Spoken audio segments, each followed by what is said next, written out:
Shikues të nderuar, përshëndetje, ju flas drejt për drejt nga studio numër 1 e televizionit, pra studio emisionit frontal me shumë informacione që kanë përgatitur gazetarët tanë, mirë po edhe me mysafirë në studio dhe gjithçka tjetër, për të shënuar një ditë me shumë aktivitete që kanë ndodhur sot në Kosovë. Një ndër kryesorët ka qenë pra një plan që ka pasur Komuna e Prishtinës sa i përket planit zhvillimor, i cili mbledhja që ishte thirrur ka dështuar, mirë pa ka pasur një debat mes kryetarit të Komunës së Prishtinës Përparim Rama dhe ish-nën kryetarit të Komunës së Prishtinës Dardan Sidiu. Këtë fundit e kam ftuar në studion emisionit frontal për të diskutuar pse Dardan Sidiu e kundërshton planin zhvillimor të propozuar nga Komuna e Prishtinës. Ndërkohë, në pjesën e dytë të emisionit frontal do të flasim për vrasjen e policit Muhamet Tika në Kaçanek, për shkak se ka pasur shumë hipoteza sa i përket organizimit të vrasjes së tij, kurse avokati i familjes së policit të ndjer ka bërë dje një reagim në Facebook ku ka kërkuar edhe nga mediat, mirë po edhe nga të tjerët, që të mos së nguten me konkluzat e tyre sa i përket mënyrës se kush e ka vrarë pra policin e ndjer. Për këtë arsye në pjesën e dytë do të jetë Arianit Koci. Do të kemi edhe shumë informacione, por para së gjithash titujt kryesor. Kryeministri në detyrë perdoron edhe një urë, këtë herë në Rogov të Hasit pritet me tupana Daulla hesht për kuvendin. Dështon seanca ku do të diskutojë për planin zhvillimor, ish-nën kryetari Dardan Sidiu përplaset me Përparim Ramën. Shkaku një qeni nis një konflikt në lagjen e Mshirën të Prishtinës, si pasojë përdoret edhe arma zjarri tregoset njëri tjetrin arati. Bëhet seanca për vrasjen e Tron Frizës, dëshmon vëllai i tij përmendet lidhja që kishte Adelina Ismaili me Enver Sekiraçen. Emision frontal e nisim sot me një vizitë e papritur që ka ndodhur në Prishtinë, i dërguar i Bashkimit Evropian për dialogun Kosovë-Serbi. Peter Sorensen kreu një vizitë e paparalajmëruar në Kosovë, këtë ajt ku tha se do të udhtojë më pas edhe në Beograd. Pas 38 ditësh u rikthye sërish në Prishtinë. Vetëse në vizitën e dytë të emisarit për dialogun, Pete Sorensen nuk u prit nga një kuqiri i njëjtë në kryeministri. Për dallim nga 17 marsi kur u takua me kryeministrin tash në detyrë Albin Kurti, të njëjtën danezi në qeveri kishte përballë zëvendës kryeministrin e parë në detyrë Besnik Bislimi. Pas përfundimit të takimit, Sorensen nuk dha shumë detaje për gazetarët. Ekipi im dhe unë jemi duke zhvilluar vizita në nivel pune. Kjo është një pjesë e zakonshme e misionit tonë dhe do të shihni edhe vizita tjera të ngjashme në të ardhmen. Jam shumë i lumtur që jemi këtu. Nga këtu do të vazhdoj për në Beograd dhe më pas do të kthehem në Bruksel. Kaq për tani. Për diskutimin mes tyre njoftoi përmes një emaili edhe zyra e kryeministrit të Kosovës. Mirë po edhe këta ishin të kujdesshëm në detaje. Ky ishte takimi i dytë mes tyre në Prishtinë, pas atij të mbajtur muajin e kaluar. Biseduam rreth zbatimit të marrëveshjeve të ndryshme të nivelit teknik. E me te u theksua dhe rëndësia e fillimit të diskutimeve të zbatimit të marrëveshjes së Brukselit dhe aneksit implementues të Ohrit, në kuadër të procesit të dialogut. Për dallim nga muaji mars, kjo vizitë e diplomatit evropian ishte e paparalajmëruar për opinionin publik.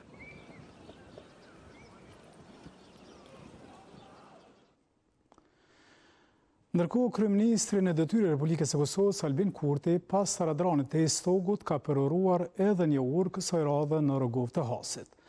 Aty është pritur mirë nga banorët me tupana Daulla, mirë po nuk ka kaluar mirë me gazetarët për shkak se Albin Kurti ka heshtur kur është pyetur për kuvendin e Kosovës. Veç për nusën Boris po i bien edhe për një përhajër tjetër. Rogovasit e Hasit këta interesën të lumtur për përurimin e urës së re.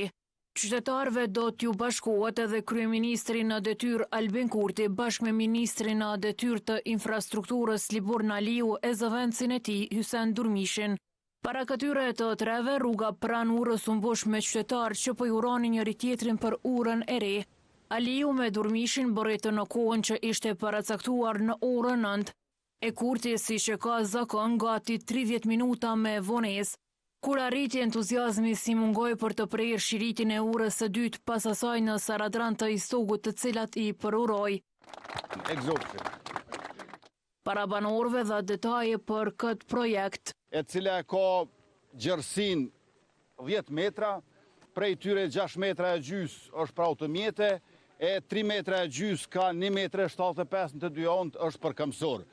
Ndonse për të njëjtin projekt pak foli dhe Liburn Aliu.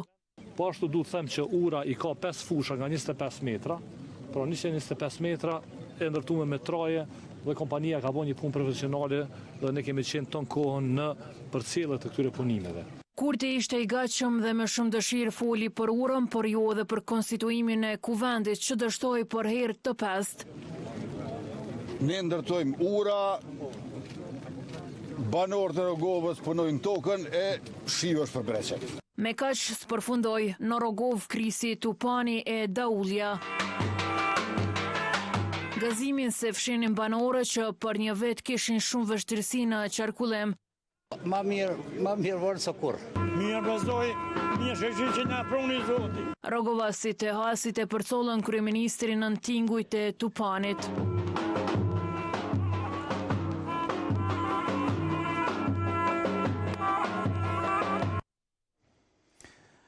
Albin Kurti, kryeministër në detyrë e Republikës së Kosovës, mirë po edhe ministrat të tij, deputet dhe zyrtar të lartë shtetëror kanë bërë deklarimin e pasurisë.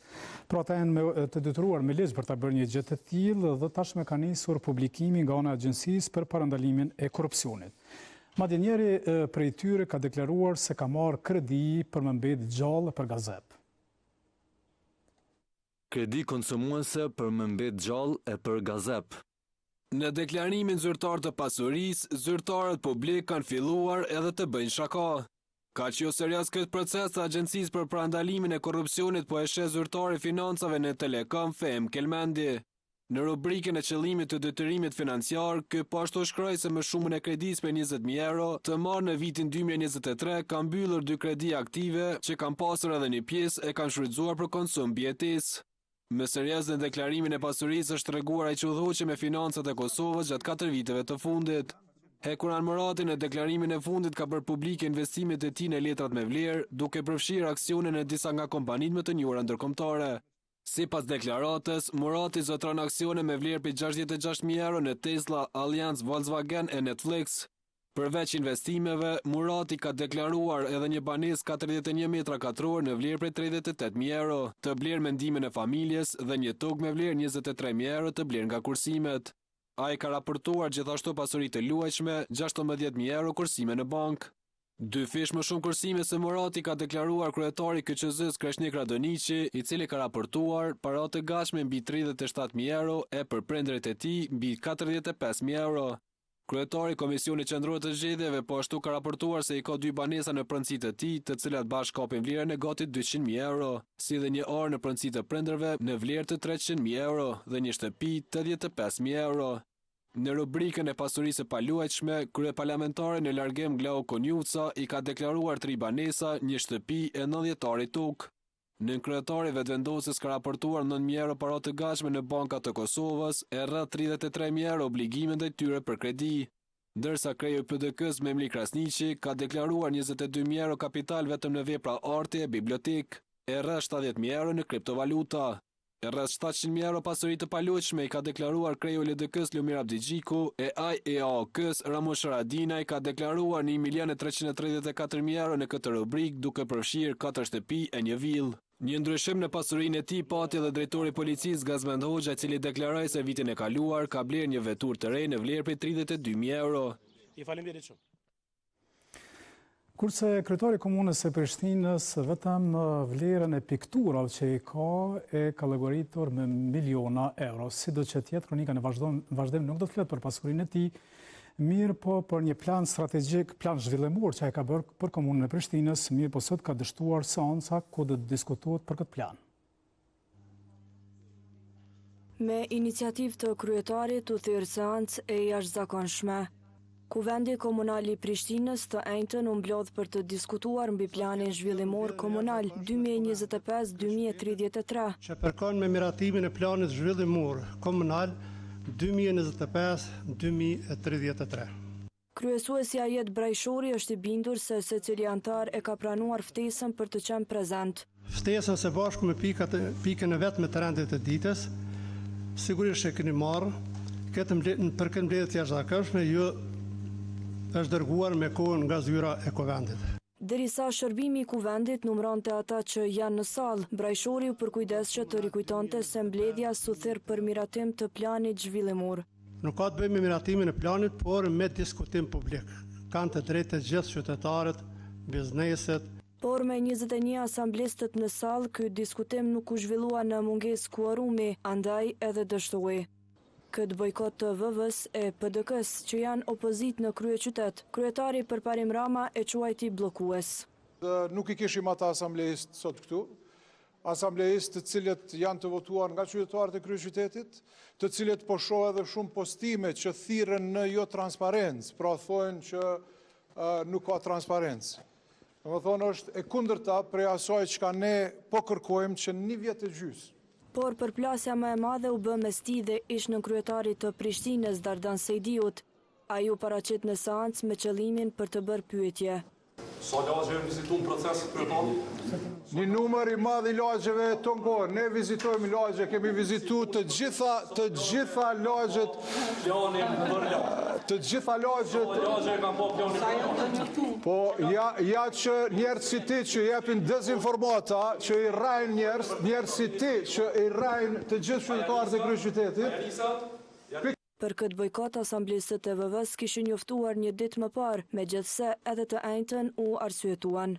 PZK-ja Përparim Ramës e LDK-s e paleqshme, jo profesionale dhe dëmshme për qytetin, nuk ka lënë. Prishtina do të ketë PZK në saj, të lehtëshme, të drejtë dhe zhvillimore, që në vitin e parë të mandatit të ardhshëm qeverisës. Seanca e radhës për këtë çështje është thirrur më 29 prill. Për këtë seancë të dështuar mirë, po edhe për planin zhvillimor, do të flasim me ish-nënkretarin e komunës së Prishtinës, zotin Dardan Sejdiu. Zotin Sejdiu, mirë se erdhe. Mirë se erdhe, ju faleminderit për ftesën. Faleminderit të që erdhe, po diskutonim pak më herët se më mend kur je konfrontal, kështu që shqyrë që ndodhe kjo për më ardhë. Jo, do shpresoja që mos ndodhte të them drejtën. Mendoj që kjo është një dukuri e cila nuk bën me na u përsërit. Është hera tretë që në fund të mandatit e sjellin dokumentin më të rëndësishëm për qytetin. Pse është e rëndësishëm, sepse u diskutu shumë edhe u realizohet shumë për mi kuptu, ta kuptojnë edhe shikuesit, pse është kaq e rëndësishëm? Plani zhvillimor komunal është plan i cili e definon mënyrën se si kanë me u përdor pe thjeshtësoj krejt. Po, për ata. Tokat e komunës Prishtinës. A ka vetë ndaj tokë? Po, ka vetë ndaj tokë, pa u marru diçka në to? Tash kur e shihni këtë plan zhvillimor komunal, e shihni që ka met plani zhvillimor komunal realisht duhet jetë dokumenti i cili bëhet në vitin e parë të mandatit, duhet jetë dokumenti i cili bëhet me transparencë plot në çdo lagje, viti i ka 52 javë, kur gjëni ku kushton një kryetari mi kalu një javë në një lagje, edhe me marr inputin, informatën për qytetarët, ju kallëzuesit. Sa kanë qenë në të gjitha lagjet, të përgjigj në pyetje që nëse ndëgjoni me vëmendje, e shihni që as një minutë ma vonë, thot, unë nuk po muj me qi dokumentin në diskutim publik, se s'po e votojnë. Pra do me thonë, mrenda të njëjtës konferencë për shtypje, thot 2 përgjigje për 1 pyetje. Dhe për mua, ju them drejtën, më la shumë për shtypje, më lefi dhe nervoza, prej një pyetje shumë thjeshtë. Se kisha po që ka që nervozë kryetarin e Prishtinës? Kam qenë në kryetari Prishtinës 2013-2017, ose më sakt, pe 4 janar 2014 deri në maj të vitit 2017, dhe që them drejtën kemi pas diskutime publike të përjafshme. Në atë kohë kemi folë për buxhetimin me pjesëmarrje, kemi pas takime publike të përjafshme, dhe është normale qytetarët me të pyet. Po marr parasysh a kam pasur në funksion, as kam pas funksion, nëse një pyetje e thjeshtë. Ti shkova se qytetari i thjeshtë. Në qytetari i Prishtinës, jam dhe domethënë jetoj në Prishtinë, jam lind e rit në Prishtinë, kam familjen në Prishtinë dhe nuk mendoj me dalë pi Prishtinës, domethënë kjo beteja e partive politike për tokat e Prishtinës është interesante. Unë mendoj që Prishtina ka ardhur koha mos tjetë më pronë këtyre diskutimeve, po tjetë pak a shumë diskutim me qytetarë. Çka ka pas më ndodhur sot në këtë seancë? Ideja është kjo. Ideja është për 3 vite, ky kryetar me ekipin e tij të ngushtë e ka bërë një planifikim se si duhet me qenë një organizume shpërndarja e tokave në komunë Prishtinës. Normalisht për me mbulu këtë diskutim, e mbulojnë duke thënë zhvillim e tjera, por na zhvillimin e kemi pak përgjithsisht në Prishtinë lidhet me ndërtim, me koeficient. Nuk lidhet me parqe, nuk lidhet me hapësira të gjelbërta, nuk lidhet me transport publik. Reforma e fundit të transportit publik, u kur kam qenë në kryetar. Kur jam vlerë 50 autobuset, kur është transformu komplet trafiku urban, Dhe prej asoj kohë nuk është bërë asgjë. Donë se ky kryetari ka pas planin e mobilitetit, Green City Action Plan, për krahjen e Bankës Botërore, për krahjen e Bergjet, dhe prapë kur gjë s'ka ndodhur sa i përket, si më thon, cilësisë jetës në Prishtinë. Dhe në fund me ardhë në fund të mandatit, dhe me thonë që e kam një plan zhvillimor komunal, njëjtën e bëri në 2013 edhe profesor Mustafa, në fund të mandatit e sjelli planin zhvillimor komunal, njëjtën e bëri edhe Shpendi në 2021 e sjelli në fund të mandatit planin zhvillimor komunal. Dhe tash po e shohim njëjtën edhe për përparimin. E kanë blloku, tha që sot që në vite më shumë tha u blloku ky plan.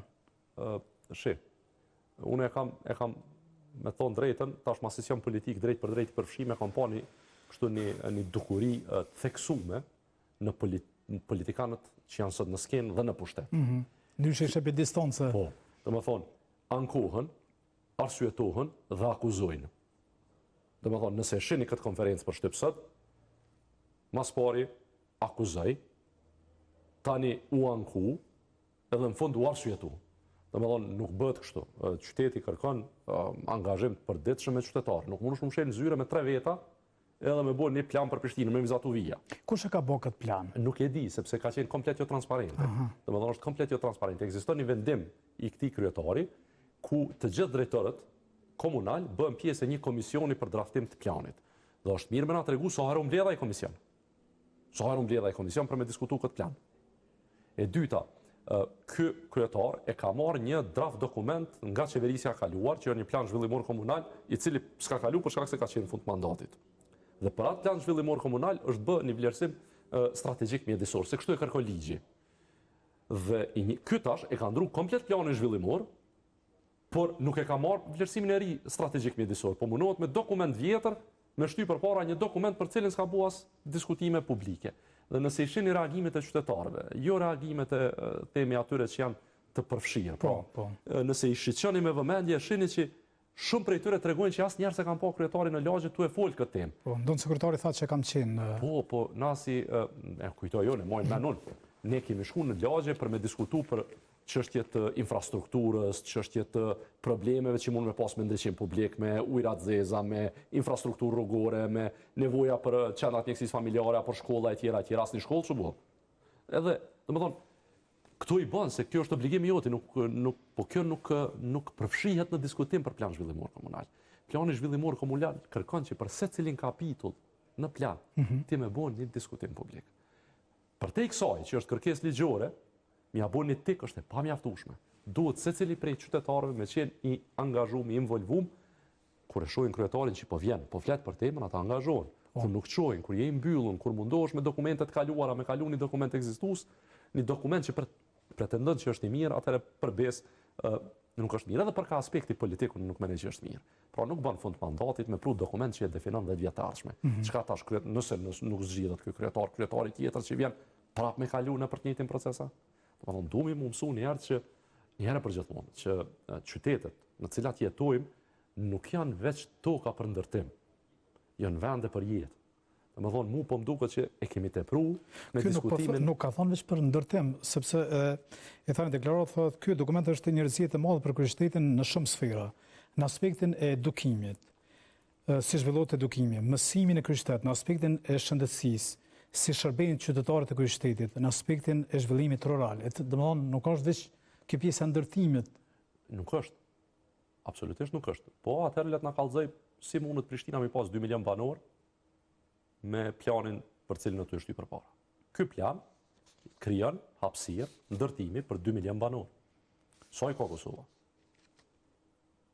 1.5 milion banor. 1.6. 2 milion banor. Çka janë këto? Këto janë metra katror. Ku ndërton këto metra katror? Në toka. Pra, ky diskutimi i betonizimit është bëj tepërt. Që u them të drejtën. Për mua, mënyra se si ka komunikuar në fushat ka qenë mënyrë e cila ka qenë një diskutim besoj një jashtëzakonisht interesant. Pra, kemi fol për hapësira publike, për qytetarët, për temat të cilat kanë qenë interesante, për shembull Prishtina 7 minuta. Zia e monin mend. Sot kur flasim për Prishtinën 7 minuta, secili qytetar që na ndëgjon e din që 7 minuta është 7 minuta veç stort. 7 Domethënë, keni parasysh, domethënë kemi shku prej një fushate dhe një ide, një themi kështu, prallë të mirë për një qytet për jetimeve. Dhe përfunduam në diskutim të planit zhvillimor komunal ku asnjë ankesë e askujt nuk është marrë parasysh. institucionet sot tha s'ja u ko marrë parasysh ankesat se i kanë qup Masafatit. Po. Edhe kanë motivura politikisht janë ato ankesat që i kanë bën. Diskutimet janë politike për zhvillim qytetit, nuk janë diskutimet arkitektonike. Diskutimi jo politik, çfarë lloj qyteti don, çush do me zhvillu, në çfarë drejtimi do me zhvillu, çfarë lloj arsimi, çfarë lloj shëndetësie, këto janë diskutime politike, nuk janë këto diskutimet një arkitekti me 2-3 shok.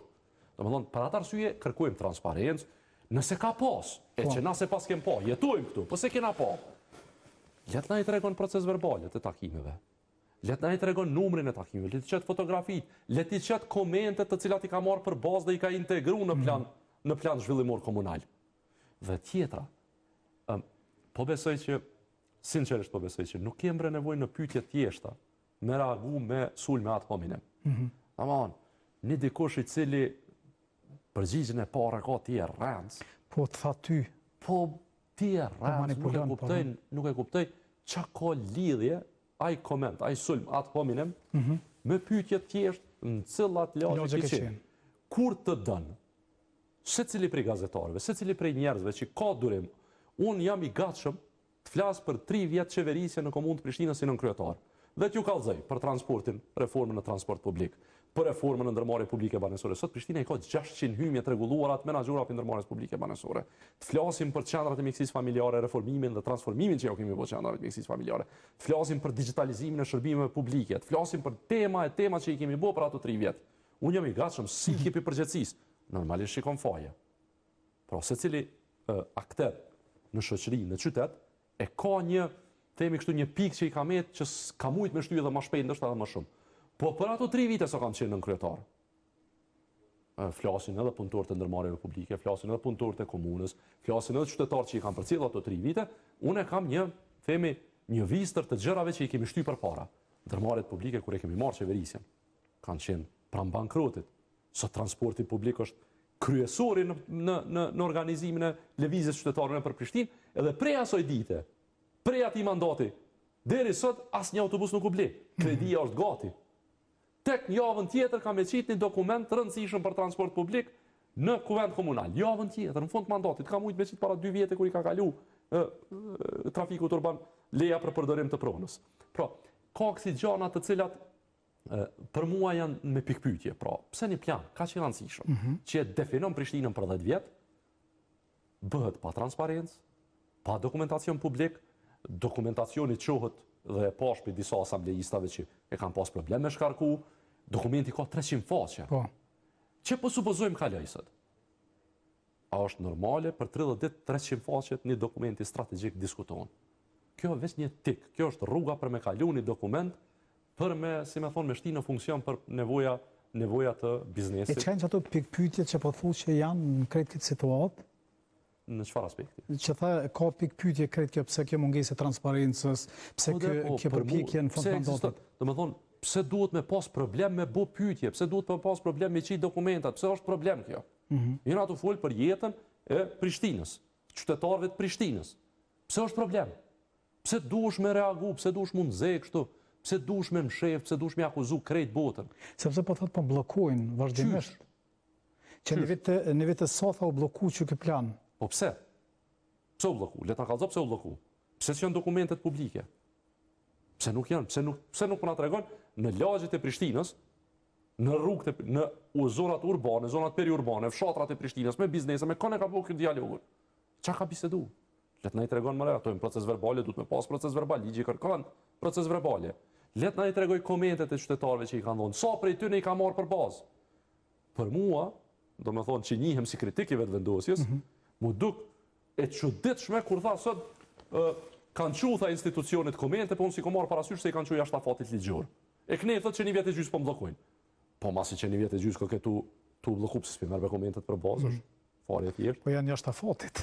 Jashtafatit, do me thonë, një farë kërkese për me lonë mi bukje që ka që vetë. Në të mirë të Prishtinës. Qysh? Në të mirë të kryeqytetit. 2 milion banor, kjo kitë beton. Ku kanë me jetu ata 2 milion banor? Apo duket që Prishtina ka nevojë për ndërtesa? Jo, dhe kësha rëzu dhe do që janë. Do me thonë, ne kemi nevojë për një diskutim pak ma të drejt për drejt me njëri tjetrin. Për mua, bëllë më beton. Për mua, moratorium në ndërtime. Viti pari, mandati tjetër është mu ndërtu një plan me cilin e diskutoj me qytetarë. Qa me bo ndërtuzve? Se letë për këti pozicioni tash, po... Unë jam përballë me ndërtuz, dhja edhe. Jam përballë 2014-2017, e kena nalë për 2 vjetë e gjysë. E vërtet. Po së nalët, me gjatës vazhdoj? Po vazhdon. Edhe kjo është një për, themi kështu, pikave të cilat unë besoj është dashur me qenë më agresiv. Është dashur me vendosë moratorium dhe pa u votu plani zhvillimor komunal, mos me dhon leje. Mendoj që kjo është rruga përpara, duhet me ndalë këtë ndërtim. Edhe ndërtues pajtohen me mua, sepse tregu i ndërtimit, ky që është sot, nuk është as i rregullum, infrastruktura bre nuk mund e përcjell këtë ndërtim. Ti mundesh me ndërtu në periferitë Prishtinës, po infrastruktura s'përcjell. Para mendojeni kitë këto ndërtesa nuk ka kapacitet termokosi mi furnizu. Këto kitë me rrymë duhet mundëzej. Pe ka e marim rrymën? Na në dimrit patëm probleme, do më thona, asnjone për këtyre të lasheve. Para mendojeni infrastrukturën e ujrave të zeza. Para mendojeni hapësirat publike, parqet. Me këtë ndërtim në plan zhvillimor komunal, duhesh mi bës paku bre një numër të caktuar të qerdheve. 7 qerdhe i kena bo për 3 vjetë, sa qerdhe u bo? Dhe po thu që përparim Roma nuk i ka menu heq këtu kër ka bo këtë plan? Jo, unë po mendoj që përparim Roma po ngutët në fund të mandatit me shty diçka përpara që nuk është e domosdoshme me shty përpara pa një transparencë.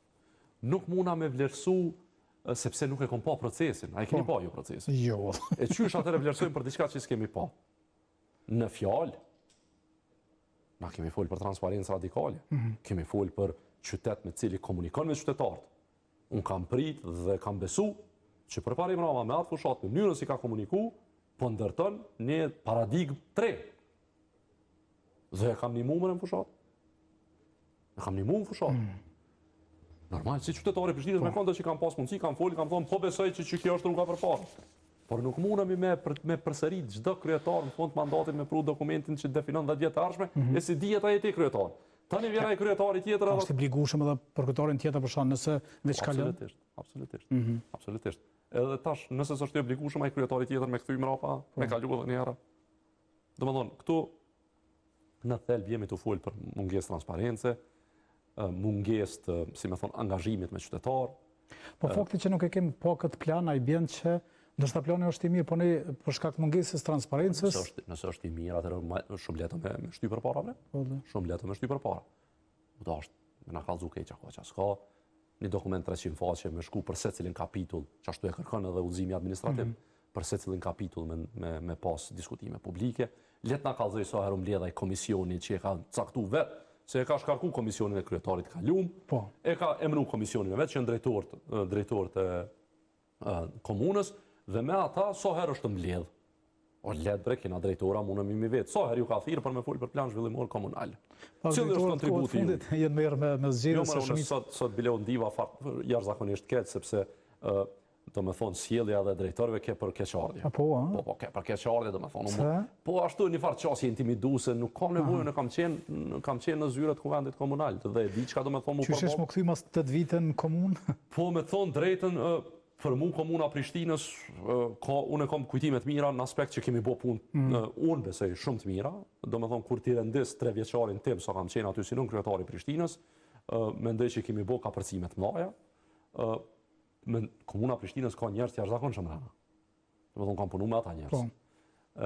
Dhe ndjenjë njëjtë, në komunë Prishtinës shkojnë edhe për dokumentet të veçarisë, nuk është në gjë veçantë. Veçantë ishte për mu futja në sallë të kuvendit komunal, edhe skena ku janë diku 21 asamblejist, edhe diskutimi pra kështu polarizuese, përqarse e tjera, kjo mu më pengon, nuk më duket që Prishtina ka nevojë për parti që pozicionon kështu. Sot ky plan nuk kaloi, tash qyshon se ti den edhe kështu proceduralisht. Kryetari tash çka kish bërë që mla përshtypje, e kishtir seancën prapë. E ka thirë prapë? E ka thirë prapë për të martën. Më treguan që ka bo ftesë prapë për një seancë të jashtëzakonshme që ta kaloj këtë dokument.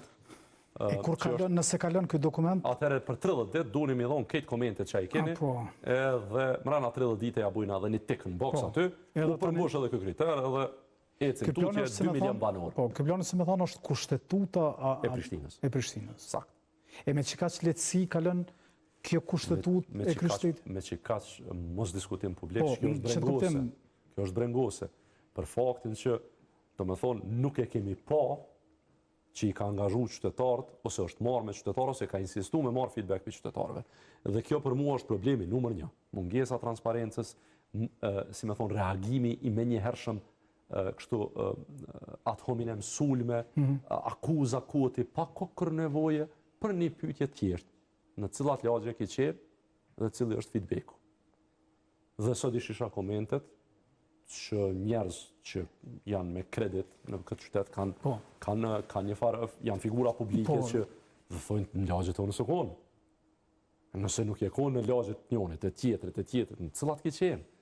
Tash ky insistimi për zgjerim Prishtinës, ky insistimi për metra katror, dhe më thonë, na krejt të diskutimet e shëndetësisë se arsimit mundëm i bo, po hajde kallëzë ma digitalizu arsimin komunë Prishtinës. Ma kallëzë. Më kallëzë një qerdhe në komunë Prishtinës. Ma kallëzë një shkollë në komunë Prishtinës. Shkollat që u përfundu janë shkollat që janë njësë mandat kalumë, veç janë përfundu tash. Dhe më thonë, po ky diskutim nuk është ky i sotit, po thjesht kem nevojë në këtë qytet me u çkapi kësaj mendësi së pronës partijake mbi qytetin. Diskutim tjetër, shtesjen tani ndërmarrjet publike. Kjo është diskutim tjetër. Por fakti që shërbimet që i marrim ne si qytetar në këtë komunë Prishtinës janë shërbimet që janë ndërtuar në 2013-2017. Edhe tash, 10 vjet më vonë, mundohemi prapë me fol për plan zhvillimor komunal në fund të mandatit, pa transparencë, pa llogaridhënie, me sulme, me akuza, për mua është alarm. Dhe po mendoj që mjafton për secilin prej neve me kuptu pse duhet me insistu në fund të mandatit për koeficient. Unë të falenderoj shumë që ishte në emisionin frontal. Ndërkohë shikues të nderuar, ne vazhdojmë emisionin frontal. Nga Prishtina shkojmë në Prizren dhe flasim për një aksion të policisë që është kryer në këtë qytet. Pra, aksion ky i cili ka rezultuar me arrestimin e disa persona për shkak se të njëjtit kultivonin kanabis brenda banesës së tyre. Të 3 bashk brenda 2 banesave po kultivonin bimë narkotike jashtëligjshëm. Por qytetarëve nga Prizreni të mërkurën njësiti antidrogës ju shkojnë në derë. Këta të fundit patën informata për laboratorin indoor që këta kishin krijuar për kultivimin e bimëve narkotike. 175 bimë të mbjellura kanabis sativa pajisje për laboratorin kultivues dhe 6 telefon mobil u sekuestruan nga një siti antidrog të mërkurën në Prizren. Gjatë këtij aksioni janë arrestuar 3 persona si të dyshuar. Nga policia nuk dhanë detaje shtesë për rastin, por më shumë për këtë aksion që pati për qëllim shkatrimin e këtij rjeti treguan nga Prokuroria Themelore e Prizrenit. Të pandehurit krijoi një laborator të brendshëm indoor, ku kanë kultivuar dhe kanë rritur rreth 200 bimë kanabis sativa, kanë bërë tharjen e tyre dhe i kanë përgatitur për shitje në treg. Me këto veprime në bashkëkryerje kanë kryer veprën penale kultivimi i bimës së hashashit, shkurrës së kokainës ose bimëve të kanabisit. Tutje në komunikatën e Themelores së Prizrenit thuhet se 3 të dyshuarit patën qëllim shitjen e lëndëve në tërë territorin e Kosovës. Për këta të fundit nga Prokuroria tajnë tani thënë televizionit se brenda afatit ligjor do të kërkojnë edhe mas para burgimi. Kthehemi këtu në Prishtinë të flasim për një incident armatosur që ka ndodhur në lagjen e mëshirë të kryeqytetit, ku shkaku i një qeni ka nisur konflikti mes 2 grupeve këtu në Prishtinë. Si pasojë janë përdorur armët e zjarrit, një person është plagosur, 2 të tjerë janë në arrati. Konflikti për një qen eskaloi në përdorim të armës së zjarrit. Ajo u shkrep mbrëmjen e së mërkurës, pikërisht këtu në rrugën Recep Krasniqi në lagjen Kalabria në kryeqytet.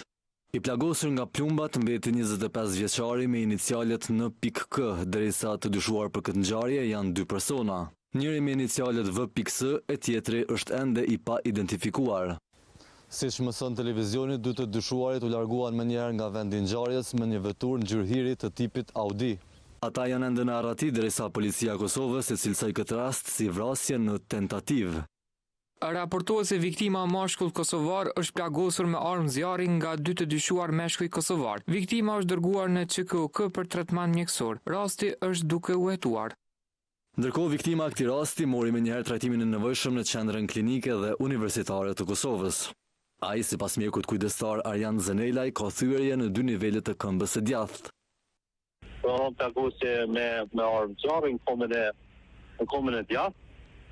Pas konsultave në qendrën emergjente që i kemë realizuar ekzamenimet e nevojshme, kemë konsultu kirurgun vaskular dhe neurokirurgun. Pacienti, domethënë, si pasojë e plagosjes në armë zjarri ka frakturë në dy nivelet, komës djathtë, domethënë frakturë të femurit, frakturë të kockës të fibullet. Gjatë javës së ardhshme pritet që i njëjti të nënshtrohet një ndërhyrjeje kirurgjike.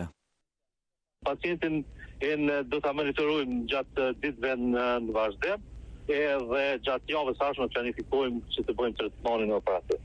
Sipas Zenelajt, gjendja e përgjithshme e tij është stabile.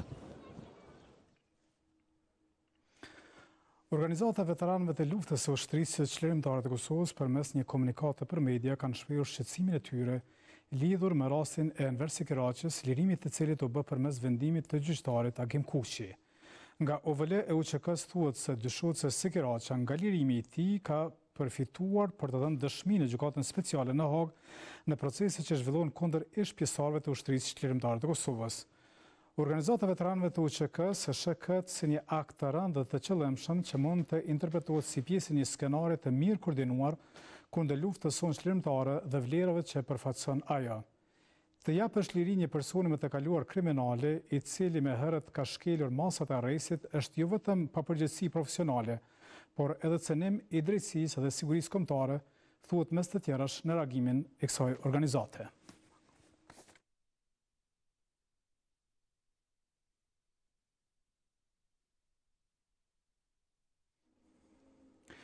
Për Enver Sikiraqën është folur sot edhe një proces gjyqësor në rastin e vrasjes së Triumfrizës, sot ka dëshmuar vllau i ish policit të ndjerë, ndërkohë është përmendur edhe lidhja mes Adelina Ismailit dhe Enver Sikiraqës. Një ditë më parë dëshmoi babai e këtë njëjtë vëllai Triumfrizës.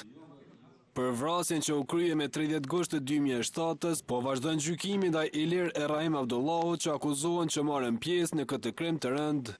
Në fjalët e tij të para para trupit gjykues, Visariza tha se Liza e Rumçi janë po aq fajtor sa Enver Sikiraqa. Këta dy të akuzuar këtu kanë qenë non-stop në përcjellje vllaut tim dhe të familjes time. Edhe këta dy janë do të kyçum paq sa edhe ai tjetër që ka ikë. Prokurorja Raqa interesim pati edhe për ditën e 30 gushtit të 2007-s. I fundit kam qenë do të 10 minuta me siguri para se më vra që kom bisedim me ta. Të mas 10 minutave faktikisht më ka thirrë se kojshia, se dhe kojshi, po që më ka thirrë dhe më ka thonë i kam plagu në Triumfin. Unë prej aty shite kom marrë në taksi dhe kom shku direkt në QKUK do të të. Kur kom rri aty, e faktikisht veç kish pas në rrujet. Në spital, Riza deklaroi se ka shkuar edhe dashura e Lizës si pas tij me një qëllim. Ndërkohë ka pasur një femnë aktiviste në Sadina. Aty e kanë dërguar këta me ditë. Emine Zëqirin bjenën e ditë që ka tash në peri faktikisht dërguar me konstatuar e kanë kry punën mirë ajo. Në lidhje me gruan e përmendur, u parashtrua dhe një pyetje. Agimi jam ka qenë në atë moment shumë i keq. Fati që kanë qenë, do të thonë, fati që kanë qenë ata, do të thotë policia aty. Se me të vërtet se di që kisha bërë përkundrazi që ka qenë femën, se kum ditë sakt që kanë dërguar këta, me ditë sakt se çka bërë, që ka vdek Triumfi ajo. Ka qetë nuk vazhdoi dëshmia kur pyetet filloi të parashtronte avokati Ilir Abdullahut. Tjetëri gjip Shirake, Allah i bindu me gjallë. Po të tregoj. Tash i ka përmenë së të që i përmenë, këtë tjera si përmenë e parë. Ke i përmenë më herët. Jo, mos më kanë zati mu, unë po të tregoj ata. Jo, unë kam konsiderat, po deri në pikë.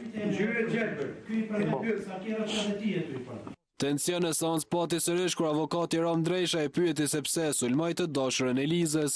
A keni sulmu fizikisht këtë minën? Po. Le të konstatuar personalisht. Po, të konstatuar 100 herë, po. pyetje gjatë shërtimit gjyqësor u parashtruan edhe për këngëtaren Adelina Ismaili, për të cilën Visariza deklaroi se në shumë raste ka qenë e kërcënuar nga Enver Sikiraqa.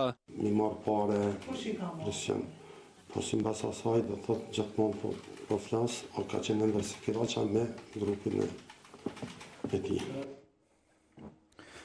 Kthehemi në studion e emisionit frontal dhe tash flasim për vrasjen e policit nga Kaçaniku Muhamet Velika, i cili para disa ditësh është vrarë, ndërkohë policia e Kosovës para 3 ditësh ka kryer një aksion dhe ka arrestuar 7 persona. Në studion e emisionit frontal unë kam Arjanit Kocin, avokat i familjes së policit të ndjerë. Arjanit, mirë se erdhe. Mirë se u gjeta. I keni bërë një postim në Facebook ku keni kërkuar nëse mund të lexoj një pjesë për të sqaruar edhe arsyeën sepse ju kanë ftuar, thoni se në cilësinë avokatët e familjes së policit të ndjerë, rreshterit Muhamet Lika i bëj thirrje të gjithë qytetarëve, përfshirë edhe mediat, që të përmbahen nga deklarimet dhe komentet që nuk bazohen në fakte apo deklarata zyrtare. Drejtësia nuk lejohet të ngatrohet me hamendje as me interpretime. As policia, as prokuroria nuk kanë konstatuar se kemi të bëjmë me ndonjë grup terrorist apo me ndonjë vepër me motive religjioze. Pse u desht ky sqarim? Për shkak se ose kërkesë fillua në opinion publik të paraqiten spekulimet se kjo ka të bëjë me veprën penale të terrorizmit dhe ka një prapavi të fesë. Pra, kjo, sipas prokurorisë, deri në këtë fazë, ende nuk është gjetë asnjë provë që është e lidhur me terrorizëm apo me ndonjë veprim të islamit politik, terrorist. Prandaj edhe nuk është mirë të spekulohet në këtë fazë, për shkak se pengohen hetimet edhe shqetësohet pa nevojë opinioni publik. Por të dyshohet për shkak të gjithasaj që kemi parë dhe kemi kuptuar për ata të cilët janë arrestuar më pas. Ata që janë të arrestuar, prej atyre sipas prokurorisë vrasjen e ka kryer Rejhan Bela dhe ka qenë i mitur në momentin e kryerjes së veprës penale. Tash si duket i ka mbush 18 vjet dhe ka gjasa që është planifikuar kjo vrasje në këtë formë, për shkak se Rejhani me qenë se ka kryer veprën penale sa ka qenë i mitur nuk mund të dënohet më shumë se 10 vjet. Por kjo është një vrasje e rëndë, e përgatitur me paramendim, me dashje. Nga një grup ekstremist. Nga një grup që janë praktikues të fesë,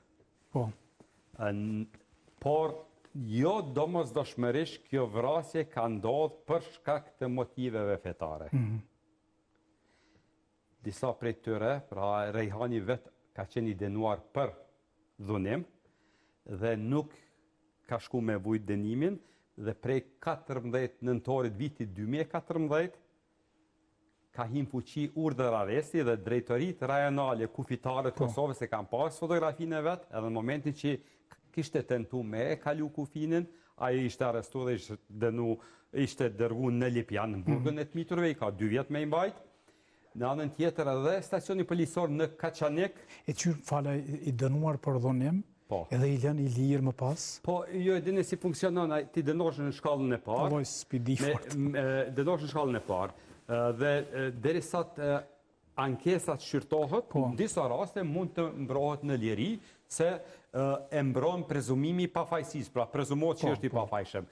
Nëse gjykata shkallës dytë, në këtë rast gjykata apelit vendos që aktgjykimi shkallës parë është i bazuar, atër bëhet aktgjykimi i plot fuqishëm dhe prej atij momenti ti edhe konsiderosh fajtor me aktgjykim të plot fuqishëm, edhe fillon procedura e ekzekutimit të atij dënimit i cili është paraparë me aktgjykim. Derisa këto procedura s'kan ndodhur, ky ka kryer një akt tjetër. Ky masi që e ka marrë aktgjykimin në shkallës dytë, nuk është lajmëruar vullnetarisht. Pra, ti e merr ftesën një herë për lajmërim vullnetar. Nëse nuk lajmërosh vullnetarisht, i hup shumë privilegje, beneficione më vonë në burg.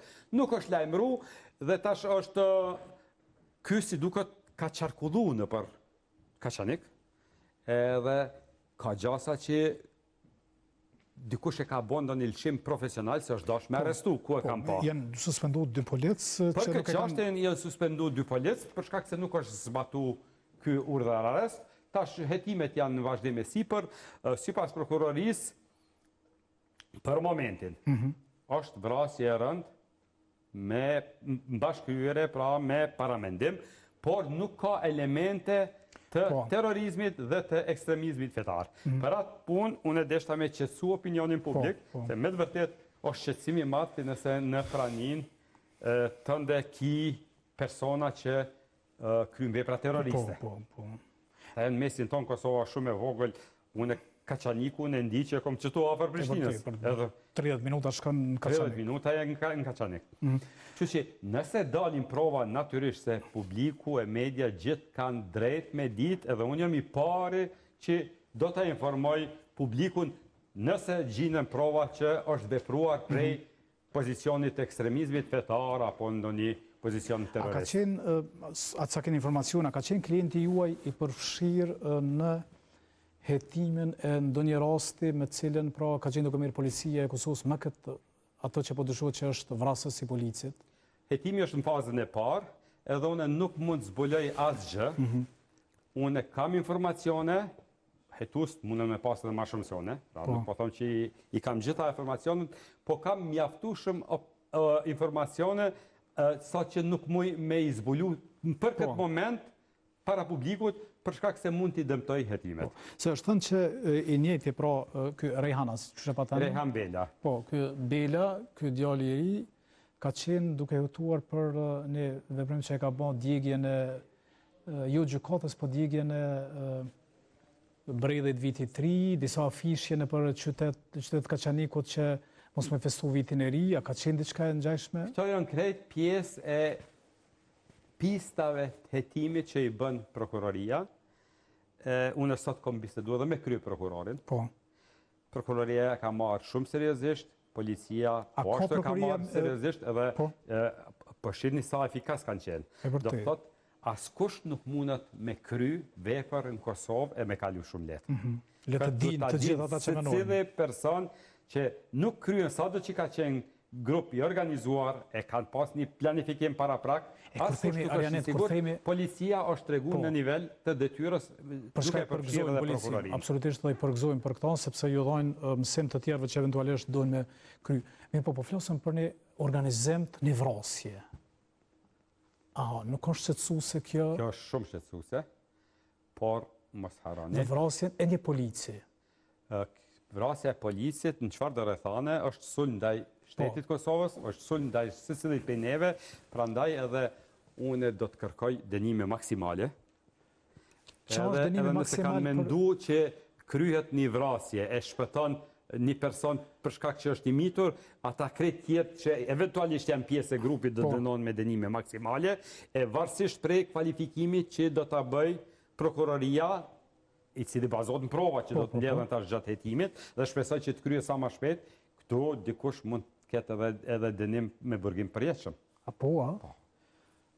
Jo Bela për shkak se ky është kur kry krimi, ky ka qenë... Në momentin e kryerjes veprës penale, ky ka pas ndër 18 vjet. E te na ligji përcakton që nëse vepra kryhet prej 16 deri në 18 vjet, dënimi maksimal është 10 vjet.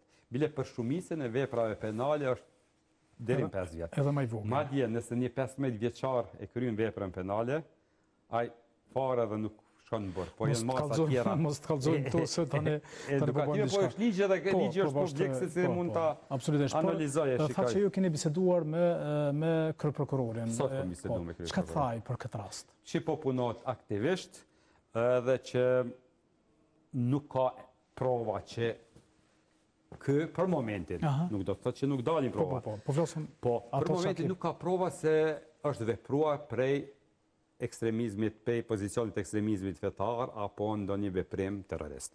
Sidoqoftë motivi patjetër që do të zbulohet. Se askush nuk e kryen një vepër veç për me kry. Edhe mënyra që është dhe një organizim për ta kryer një vepër, kjo tregon që ka qenë një planifikim, një organizim fatkeqësisht i mirë, derisa kanë shkuar dhe deri aty sa kanë vrarë një polic. Polici është vrarë edhe mu mbjen shumë keq që është vrarë polici, por a shifni ju që nuk ka krim përkryer, arrestohen njerëz.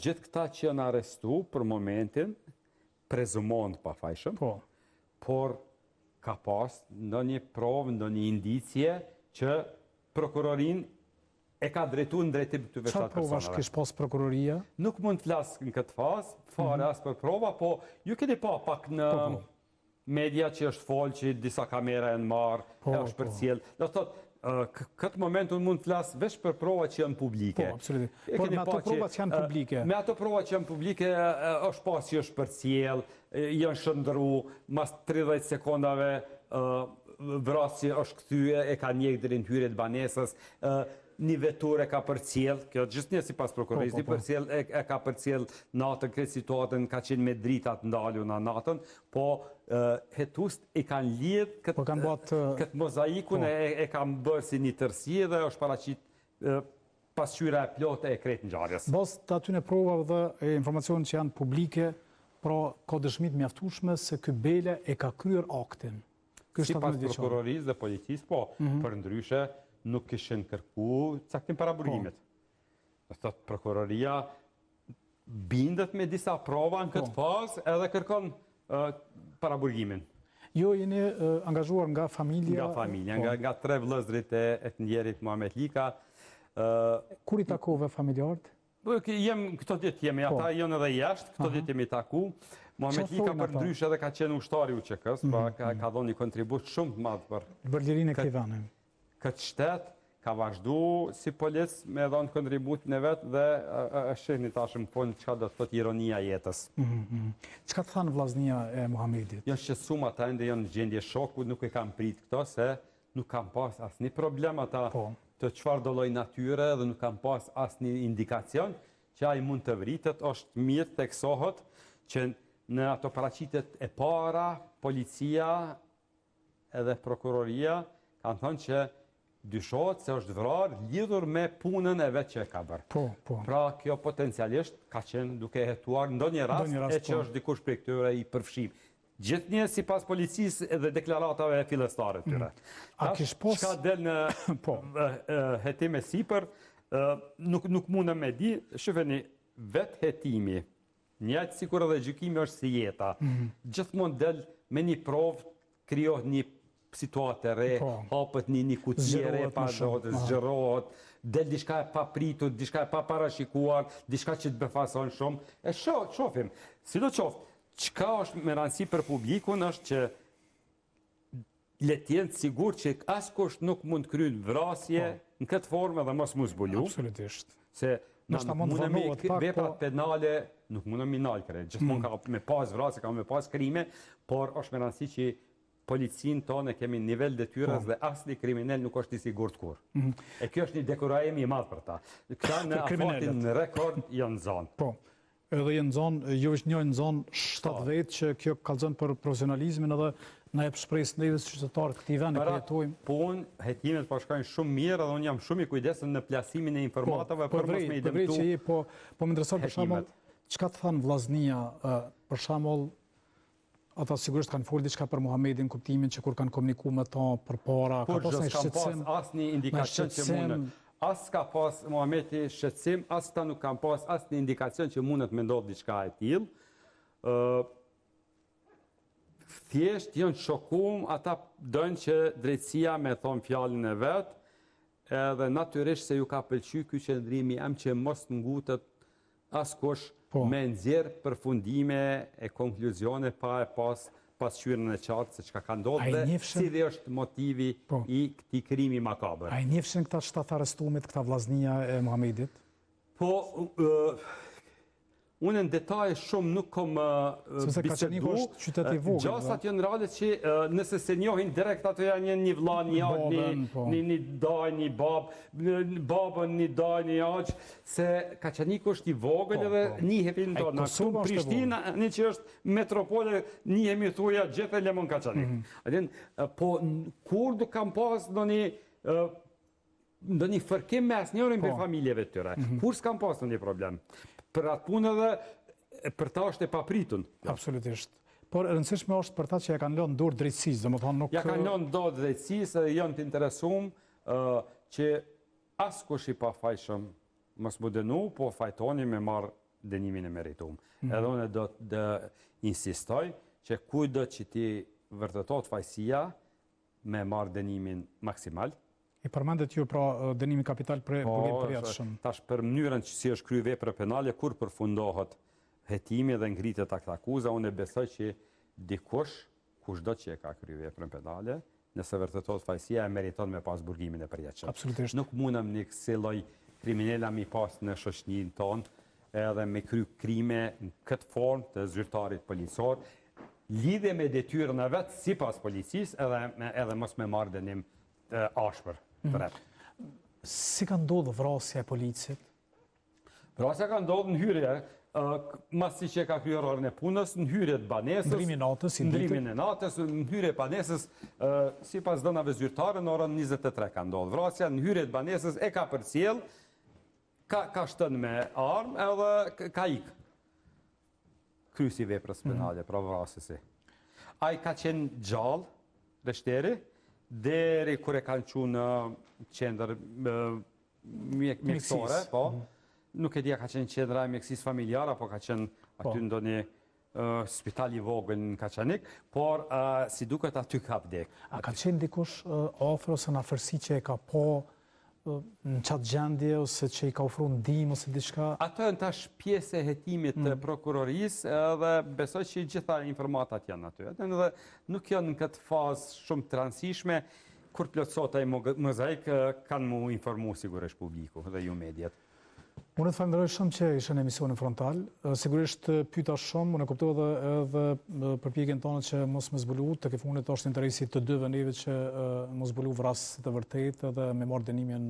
Unë e kuptoj plotësisht rolin e juaj, edhe gjithmonë ju inkurajoj me pyet sa më shumë që kemi për policë dhe se cilën qytetar që vritet këto. Unë gjithmonë ju inkurajoj me pyet sa më shumë se edhe publiku ka nevojë me pas informata sakta, jo informata spekulative, por ne profesionistët duhet me pas kujdes e me di çka po plasojmë në cilën moment. Se në fund krejt kemi plasu, edhe ka mu ditë gjithçka, po në këtë fazë nuk mundem me i ndërhy edhe me i prish hetimet. Faleminderit shumë edhe një herë. Faleminderit e ju. Faleminderit e ju të nderuar shikues që keni qëndruar me emisionin frontal, këto po japim fond për sot.